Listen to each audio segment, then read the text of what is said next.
لله الحمد لله وكفى وسلام على عباده الذين اصطفى أما بعد فأعوذ بالله من الشيطان الرجيم بسم الله الرحمن الرحيم يا أيها الذين آمنوا كونوا أنصار الله وقال في موضع آخر واعتصموا بحبل الله جميعا ولا تفرقوا صدق سبحانہ. بزرگوں اور دوستوں اور عزیز ساتھیوں، سب سے پہلے تو اللہ رب العزت کا شکر ادا کرے کہ اللہ تعالیٰ نے ہمیں آج جمعہ کے دن جمعہ کی نماز باجماعت پڑھنے کے لیے اس مسجد میں جمع فرمایا.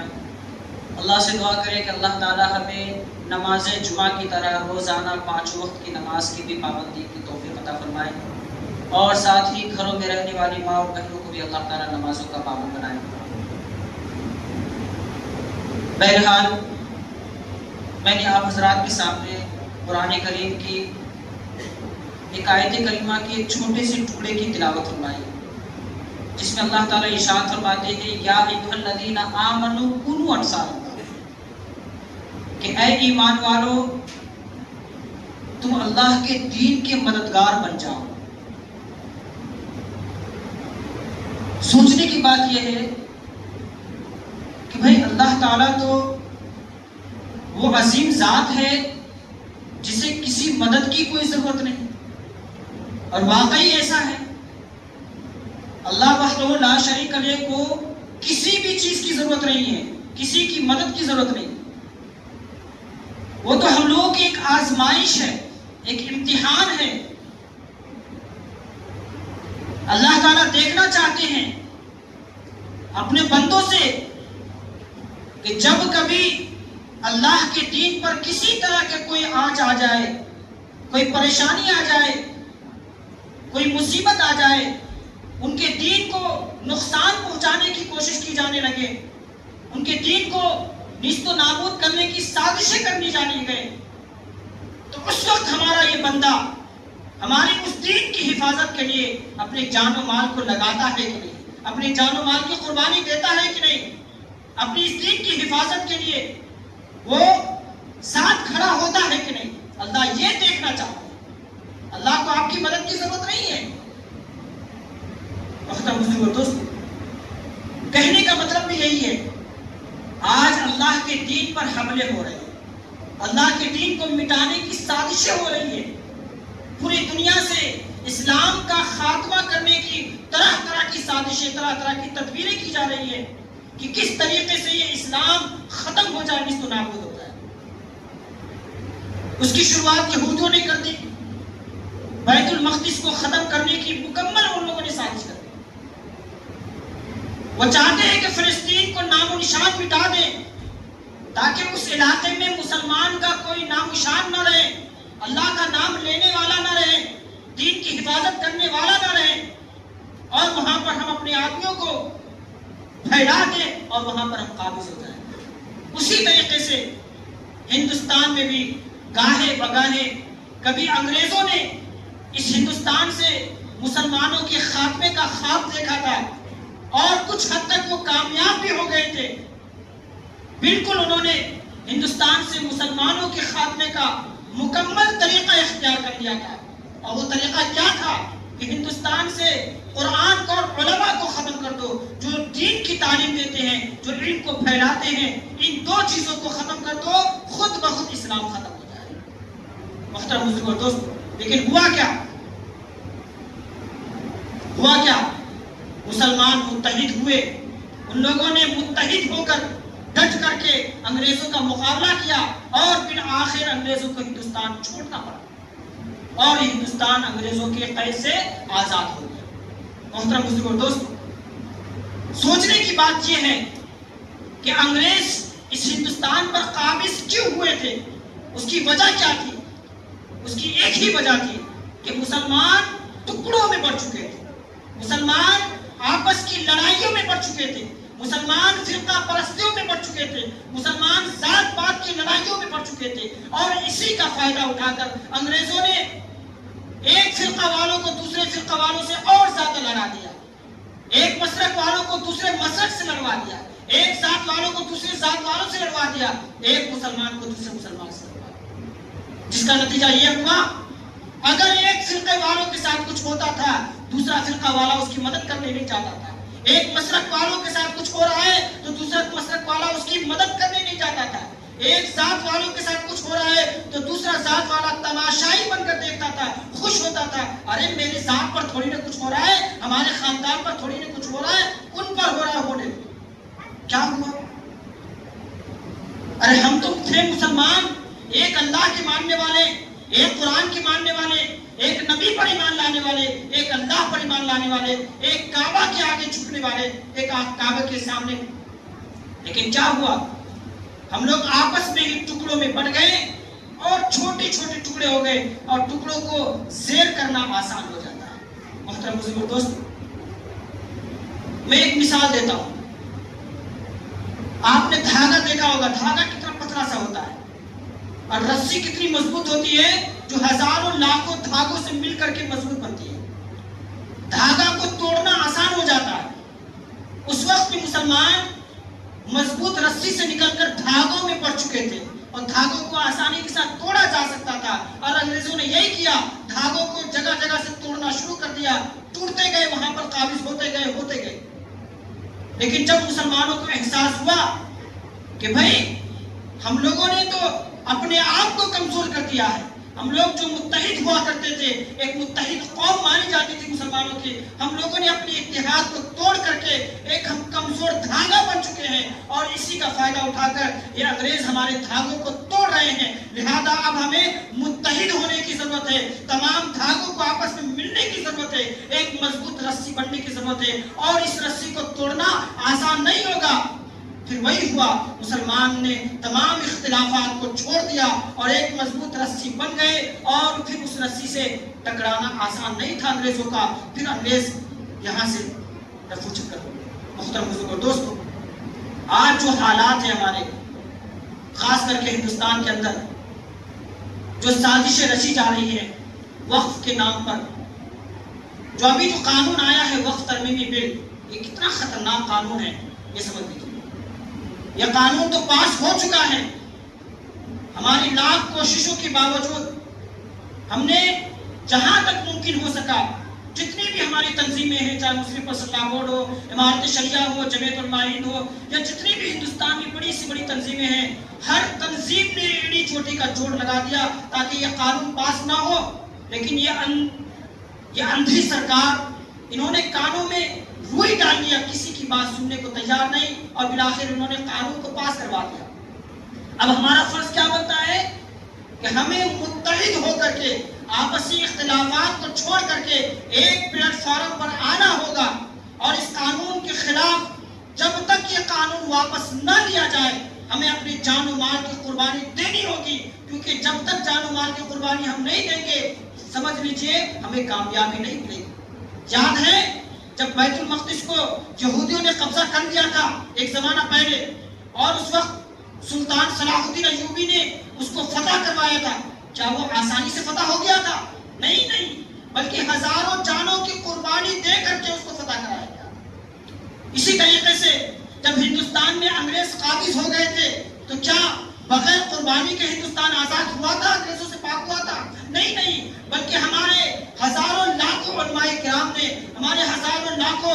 لوگوں نے اپنی جانوں کی قربانی دے کر کے اس ہندوستان کو انگریزوں کے ناپاک سازشوں سے آزاد کروایا۔ تو آج بھی ہمیں قربانی کی ضرورت ہے، ہمیں اپنی جان و مال کی قربانی لگانی ہوگی، تب جا کر کے یہ وقف ترمیمی قانون جو سب سے خطرناک قانون ہے، جو ہماری مسجدوں کو چھین لے گی، ہمارے مدرسوں کو چھین لے گی، ہماری عیدگاہوں کو چھین لے گی، ہمارے قبرستانوں کو چھین لے گی، ایک وقت ایسا آئے گا کہ ساری چیزیں ہم سے چھین لی جائے گی، ہمیں اپنے مردے کو دفنانے کے لیے زمین میسر نہیں آئے گی، اور پھر ہمیں امریکہ لندن کی طرح مردوں کو دفنانے کے لیے 2 گز زمین خریدنی پڑے گی، اور وہ بھی سرکار کی اجازت لے کر کے۔ کتنی بڑی مشکل وقت آ جائے گا۔ تو اس لیے محترم بزرگوں دوستو، ابھی یہ قانون پاس ہوا ہے، ابھی اگر ہم اس پر زور لگا دیں،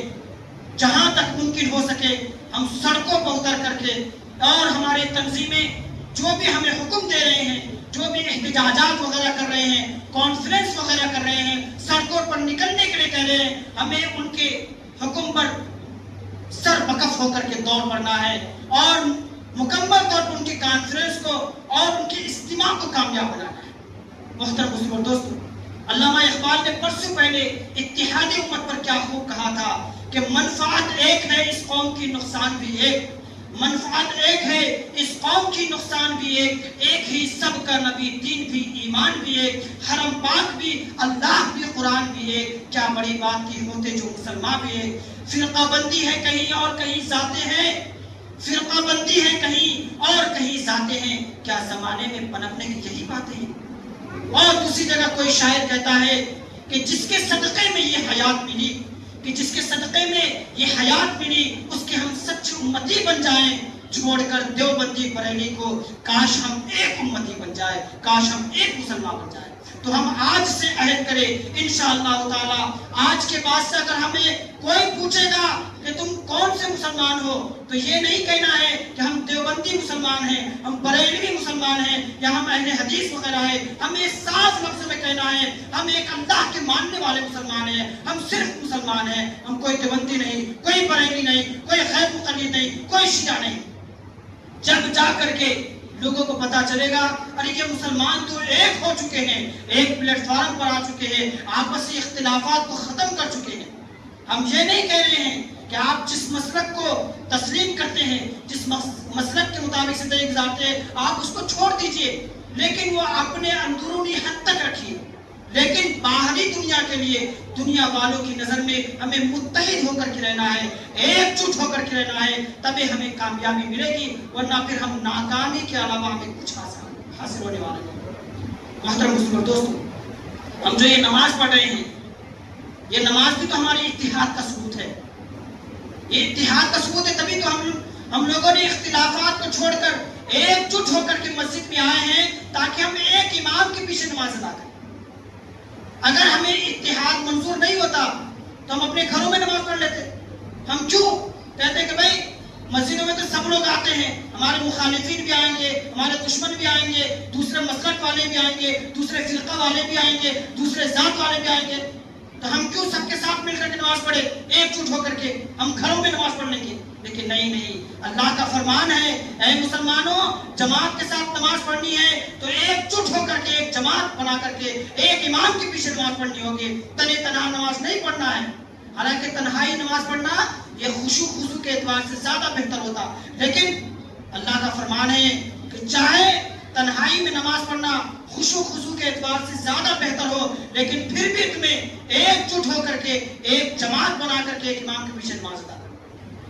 محترم مسلمان دوستو، اسی طریقے سے جب ہم رمضان میں روزہ رکھتے ہیں تو کیا ہم الگ الگ مہینوں میں روزہ رکھتے ہیں؟ نہیں، بلکہ دنیا میں چاہے وہ بڑا سے بڑا مالدار کیوں نہ ہو، چھوٹا سے چھوٹا غریب کیوں نہ ہو، چاہے جس طبقے کے لوگ ہو، جس فرقے سے متعلق رکھتے ہو، جس مسلک سے ہو، سب لوگ ایک جٹ ہو کر کے اجتماعیت کے ساتھ روزہ رکھتے ہیں کہ نہیں رکھتے ہیں؟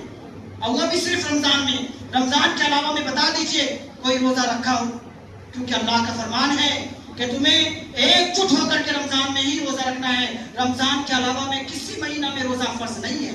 اسی طریقے سے حج اگر ادا کرنی ہے تو حج بھی تمہیں ذی الحجہ میں ہی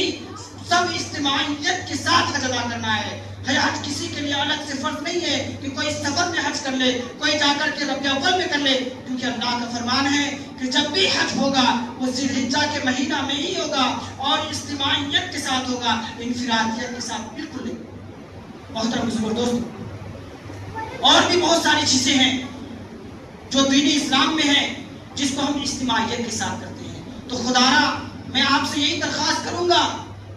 کہ ہمیں آپسی اختلافات کو چھوڑ دینا ہے۔ اختلافات میں کچھ نہیں رکھا ہے، اختلافات کی وجہ سے ہم ٹکڑوں میں بٹ جائیں گے، ہم کمزور سے کمزور ہوتے چلے جائیں گے، لیکن ہم مضبوط قوم نہیں بنیں گے۔ ہم ایک مضبوط قوم، جو کہا جاتا تھا کہ بھئی مسلمان وہ مضبوط قوم ہے کہ جس کے آگے ٹکرانے کی کسی کی ہمت نہیں ہوا کرتی تھی۔ آپ تاریخ کے اوراق اٹھا کر کے دیکھیے کہ اس زمانے میں جب کسی اور ملک میں بھی مسلمانوں کے خلاف یا اسلام کے خلاف کوئی بھی حرکت کی جاتی تھی، کوئی بھی نازیبا کلمات کہے جاتے تھے تو دوسرے ملک والے بھی اس پر چڑھائی کر دیتے تھے، فوراً ایکشن میں آ جاتے تھے کہ ان کی ہمت کیسے ہوئی ہمارے نبی کے خلاف، ہمارے قرآن کے خلاف بات کہنے کی۔ لیکن آج ہم لوگ بے بس ہیں۔ آج محلے میں بھی اگر کوئی کچھ کہہ دے تو ہم لوگ خاموشی تماشائی بن کے دیکھتے رہتے ہیں۔ بہت ہوا تو بہت کوشش کے باوجود اس کو گرفتار کروا پاتے ہیں، بعد میں جا کر وہ چھوٹ بھی جاتا ہے لیکن سزا نہیں ہوتی، کیونکہ ہم لوگ بے بس ہیں۔ ہمارے اندر وہ مضبوطی نہیں ہے کہ ہماری آواز سن کر کے فوراً حکومت ایکشن میں آ جائے اور فوراً اس کو سزا مل جائے۔ محترم مسلمان دوست، یہ چند باتیں تھی، لہذا آپ حضرات سے گزارش ہے کہ 29 جون کو، جیسا کہ آپ حضرات کو شاید معلوم بھی ہوا ہوگا، اگر نہیں معلوم ہے تو میں یہ بتلا دیتا ہوں کہ امارت شریعہ جو ہم سب کی ایک عظیم تنظیم ہے، جو 4 اسٹیٹ میں قائم ہے، بہار، اڑیسہ، جھارکھنڈ اور مغربی بنگال، یہ 29 جون کو صبح 11 بجے سے گاندھی میدان میں ایک بہت ہی بڑا کانفرنس کرنے جا رہی ہے 4 اسٹیٹ کی، جس میں ان 4 اسٹیٹ کے لاکھوں کی تعداد میں ہمارے مسلمان پہنچنے والے ہیں اور انشاءاللہ وہاں پر اپنے وجود کا ثبوت دیں گے، حکومت کو بتلائیں گے کہ بھائی بہار، اڑیسہ، جھارکھنڈ اور بنگال کے مسلمان یہ کمزور نہیں ہیں، بلکہ اس وقت قانونی ترمیمی بل جو پاس آپ لوگوں نے کیا ہے، ہم اس کی پرزور مخالفت کرتے ہیں۔ ہم یہ آپ سے یہ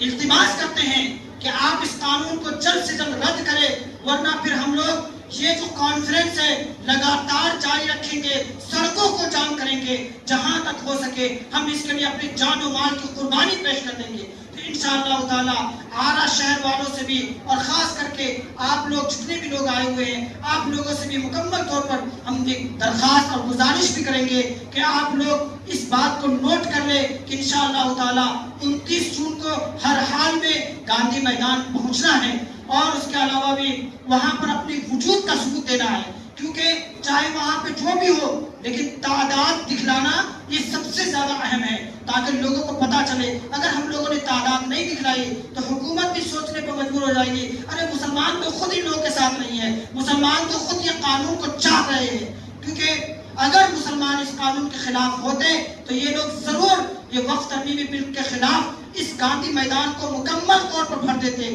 صرف بھرتے ہی نہیں بلکہ پورے پٹنہ شہر کے روڈ سے روڈ کو جام کر دیتے۔ وہ ہمیں ثبوت دینا ہے اور ایک تاریخ ساز کانفرنس کروانا ہے انشاءاللہ تعالی۔ اگر آپ لوگوں نے یہاں سے بھی کوشش کیا تو انشاءاللہ پورا گاندھی میدان کیا پورا پٹنہ شہر بھر جائے گا اور ایک تاریخ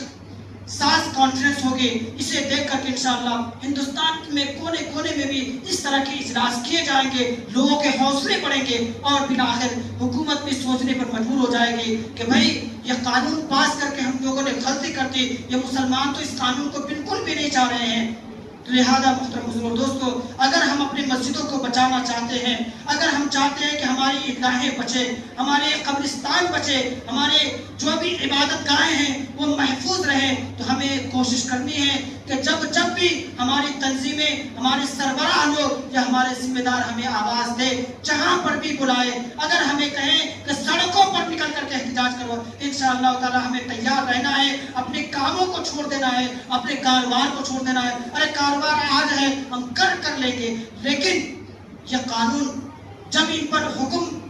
عمل ہونا شروع ہو جائے گا تو پھر یاد رکھیے کتنی مسجدیں ویران ہو جائیں گے، کتنی مسجدیں اور مدرسے ویران ہو جائیں گے، کچھ کہا نہیں جا سکتا۔ اس کے علاوہ ایک اور بات ہم آپ سے کہنا چاہیں گے، اگر مسجدوں کے کاغذات وغیرہ بھی مکمل نہیں ہے، انشاءاللہ اس کو بھی مکمل طور پر دیکھ لے کہ کسی طرح کی کوئی چیز ناقص تو نہیں رہ گئی ہے، کوئی کمی تو نہیں رہ گئی ہے، کیونکہ یہ حکومت اندھی ہے۔ ہمیں جہاں تک ہو سکے گا ہم کوشش تو کرتے رہیں گے، مرتے دم تک انشاءاللہ کریں گے جب تک یہ قانون واپس نہ لیا جائے، لیکن ہمیں اپنے طور پر بھی مکمل تیاری کر کے رکھنا ہے انشاءاللہ تعالی۔ اپنے مسجدوں، مدرسوں، عیدگاہوں، قبرستان وغیرہ کے جو بھی کاغذات ہیں اس کو آپ مکمل کرا کے رکھ لیں، کیونکہ ہو سکتا ہے کہ آپ کے قبرستان پر بھی ان کی نگاہیں پڑ جائے، آپ کی مسجدوں پر بھی آپ کی نگاہیں پڑ جائے، آپ کے عیدگاہوں پر ان کی نگاہیں پڑ جائے، کل جا کر کے وہ آ جائے اور ایکشن لینا شروع کر دے۔ اگر ہمارے پاس کاغذات مضبوط ہوں گے تو انشاءاللہ تعالی ہماری مسجدوں کو کوئی ہاتھ نہیں لگا سکتا، ہماری عیدگاہوں کو کوئی ہاتھ نہیں لگا سکتا انشاءاللہ تعالی۔ یہ چند باتیں تھی بس. اور اس کے علاوہ نماز جمعہ کے بعد یعنی کہ سنتوں سے فارغ ہونے کے بعد جتنے بھی ذمہ دار طبقے کے لوگ ہیں وہ لوگ اپنا انشاءاللہ کچھ دیر بیٹھیں گے تاکہ اس موضوع کو لے کر کے کیسے یہ پروگرام کامیاب ہونا ہے، کیسے ترتیب دینی ہے، انشاءاللہ اس کے لیے کچھ کمیٹی وغیرہ بھی بنائی وغیرہ جائے گی. اس لیے آپ لوگ کوشش کریں کہ جو ذمہ دار قسم کے لوگ ہیں وہ انشاءاللہ ضرور بھی ضرور اپنی مسجدوں کی حفاظت کے لیے اور اپنی عبادت گاہوں کی حفاظت کے لیے اور اس کانفرنس کو کامیاب بنانے کے لیے وہ ضرور بھی ضرور اٹھنے کی کوشش کریں.